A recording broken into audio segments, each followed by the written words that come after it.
हमने BYD की seal और एटो 3 जैसी कार्स को पहले भी एक्सपीरियंस किया है, जिसमें हमें फ्यूचरिस्टिक से इंटीरियर देखने के लिए मिलता था और बहुत ही तगड़े-तगड़े फीचर्स देखने के लिए मिलते थे, जो हमें इंडियन मार्केट में देखने के लिए पहले नहीं मिलते थे। हाल ही BYD के सब ब्रांड यांगवैंग ने अपनी 2 कार्स को चाइनीज़ मार्केट में अनवील किया है। चाइनीज़ मार्केट में इनकी 2 कार्स U8 और U9 को अभी अनवील किया गया है, जिसमें जो U8 है वो एक बहुत ही मस्कुलर सी ऑफ-रोडिंग कार है और एक जो U9 है वो चाइनीज़ हाइपर कार है। तो यांगवैंग की U8 के बारे में बात करें तो यांगवैंग की U8 एक तरीके से ग्लोबल लेवल पे टॉप परफॉर्मिंग कुछ कार्स का एक कॉम्बिनेशन टाइप है, जिसमें निसान की पेट्रोल, लैंड रोवर डिफेंडर, हमर ईवी और मर्सिडीज की EQG आती है। तो मैं ऐसा क्यों कह रहा हूँ कि ये जो कार है वो एक तरीके से कॉम्बिनेशन है ग्लोबल लेवल पे कुछ टॉप परफॉर्मिंग कार के, क्योंकि इस कार के जो लुक्स और कुछ फीचर्स जो है ना वो इन्हीं सारी कार से इंस्पायर्ड है। तो स्टार्टिंग फ्रॉम द फ्रंट आपको बड़ी सी हेडलैम्प्स देखने के लिए मिल जाती हैं, कुछ ऐसी सेम सिमिलर शेप की हेडलैम्प्स आपको निसान की पेट्रोल में भी देखने के लिए मिल जाती हैं। आपको बीच में एक बड़ी सी डॉटेड पैनल देखने के लिए मिलता है। ये कोई ग्रिल नहीं है, क्योंकि ये एक ईवी व्हीकल है, तो कोई भी तरह का आपको रेडिएटर की जरूरत नहीं पड़ती इंजन को कूल करने के लिए, क्योंकि इसमें इंजन ही नहीं होता है। फ्रंट में आपको रेडार्स देखने के लिए मिल जाते हैं। ये रूफ लाइट से सिमिलर दिखता है, बट ये रूफ लाइट्स नहीं है।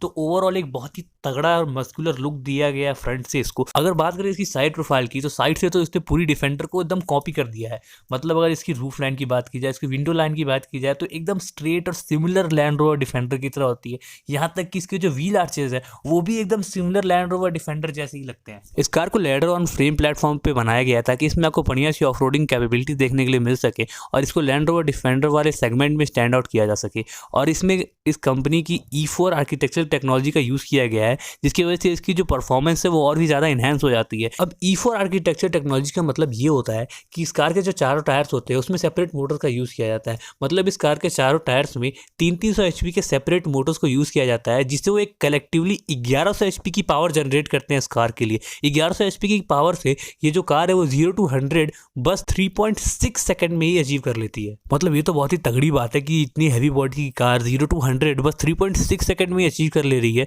इतना तो बहुत सारी स्पोर्ट्स कार भी अचीव नहीं कर पाती हैं। मतलब ये तो अपने सेगमेंट के बाहर की भी जो कार्स हैं उनको भी बहुत ही तगड़ा कंपटीशन दे रही है, क्योंकि इतनी तगड़ी ऑफ-रोडिंग कैपेबिलिटीज, इतनी हैवी बॉडी होने के बाद भी इतनी जल्दी 0 to 100 कंप्लीट करना, ये बहुत ही कमेंडेबल बात है। बट ये तो इस कार के फीचर्स की स्टार्टिंग बस थी, क्योंकि इस कार की जो मेन तगड़ा मसाला है वो तो इस कार के सस्पेंशन में है, क्योंकि इस कार में डाइसस सस्पेंशन का यूज किया जाता है। मतलब इस कार के चारों टायर में सेपरेट सस्पेंशन बैग्स का यूज किया जाता है, जिसकी वजह से इस कार में बहुत ही तगड़ी कैपेबिलिटी आ जाती है। मतलब फॉर एन एग्जांपल, अगर आपकी जो एक टायर है कार का वो अगर फ्लैट भी हो जाता है तो उसके बावजूद भी वो कार 120 किलोमीटर तक लगातार चलती जा सकती है उसी एफिशिएंसी पे। अगर वो टायर ज़मीन पे टच नहीं भी हो रहा होगा तब भी वो उसी एफिशिएंसी पे, उसी स्पीड पे वो कार चलती जाएगी और अंदर केबिन में जो बैठे होंगे उनको पता भी नहीं चलेगा उस तब कि ये कार का एक टायर जो है वो फ्लैट हो चुका है। और तो और हमें इस कार में जो हमर ईवी है उसका क्रैब वॉक भी देखने के लिए मिलता है। मतलब आपने देखा होगा जो हमर ईवी है वो डायगोनल मूवमेंट भी कर लेती है,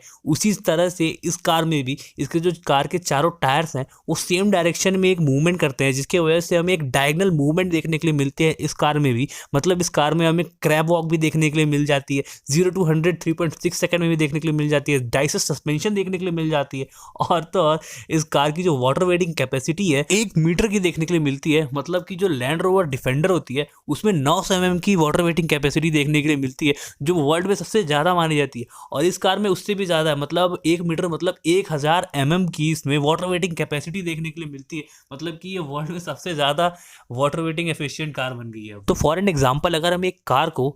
1 मीटर पानी में ले जाते हैं तो वो जो कार होती है वो पानी की सतह को छोड़ देती है और उसके सरफेस पे एक तरीके से फ्लोट करने लगती है, क्योंकि उस कार के टायर जो होते हैं उस सतह पे टच नहीं होते हैं तो वो आगे बढ़ नहीं पाती है। बट ये जो कार है इसके जो टायर्स है वो जब एक नदी में फ्लोट करने लगते हैं तो एक प्रोपेलर की तरह यूज करने लगते हैं, तो वो कुछ ऐसी मूवमेंट करते हैं जिसके वजह से ये जो कार है वो बोट की तरह आगे की तरफ मूवमेंट करना स्टार्ट कर देती है। मतलब ये जो कार है वो नदी के ऊपर बिना टच हुए जमीन पे वो फ्लोट करने लगती है और आगे की तरफ मूवमेंट करने लगती है। मतलब ये जो कार है वो एक बोट की तरह भी मूवमेंट कर लेती है। मतलब इस कार में कैपेबिलिटीज की कमी ही नहीं है। मतलब जब तक वो सतह तक वापस पहुंच नहीं जाती है तो वो कार जो है वो ऐसे ही फ्लोट करती रहती है, और जैसे ही वो सतह पे पहुंचती है वो फिर से एज अ कार एक्ट करने लगती है और फिर से वो अपनी स्पीड में आ जाती है। मतलब ये जो कार है इसमें बहुत ही तगड़ी ऑफ-रोडिंग कैपेबिलिटी भी देखने के लिए मिल जाती है, हमें स्पोर्ट्स कार वाली इसमें स्पीड भी देखने के लिए मिल जाती है, और ये बोट की तरह ये थोड़ी बहुत फ्लोट भी कर सकती है। और ये भी कम था कि इस कार में हमें टैंक टर्न भी देखने के लिए मिल जाता है, जो मर्सिडीज EQG में देखने के लिए मिलता है हम लोगों को।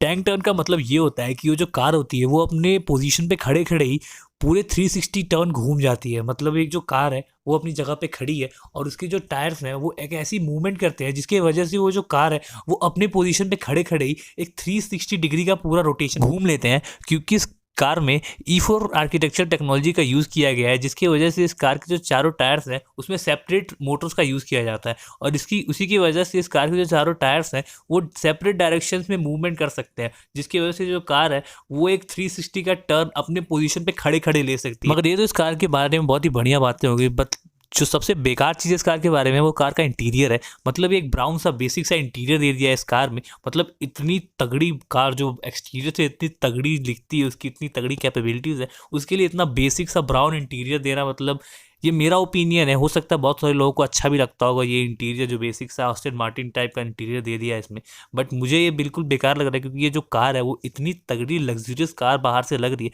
उसका थोड़ा तो मतलब एक ऐसा इंटीरियर होना चाहिए था जो जैसे रेंज रोवर टाइप का जो इंटीरियर होता है, जो बहुत ही लग्जरी देख के लगता है कि हाँ बहुत ही बढ़िया, एक कॉम्प्लीमेंट करता है जो गाड़ी की थोड़ी जो ऑफ रोडिंग अपील है उसके हिसाब से, एक थोड़ा सा रगेड लुक और परफॉर्मेंस के हिसाब से वो थोड़ा सा कॉम्प्लीमेंट करता है इंटीरियर। बाकी इसमें आपको एक वर्टिकल सी स्क्रीन देखने के लिए मिल जाती है और आपको मिल जाती है पैनोरामिक सनरूफ जो पूरे बॉडी में स्ट्रेस्ड आउट है, पूरे एंड तक आपको पैनोरामिक सनरूफ देखने के लिए मिलती है। बाकी कमेंट करके बताओ आपका ओपिनियन इस इंटीरियर के बारे में। बाकी चैनल को लाइक कमेंट शेयर सब्सक्राइब कर देना और कमेंट बॉक्स में ज़रूर बताना वीडियो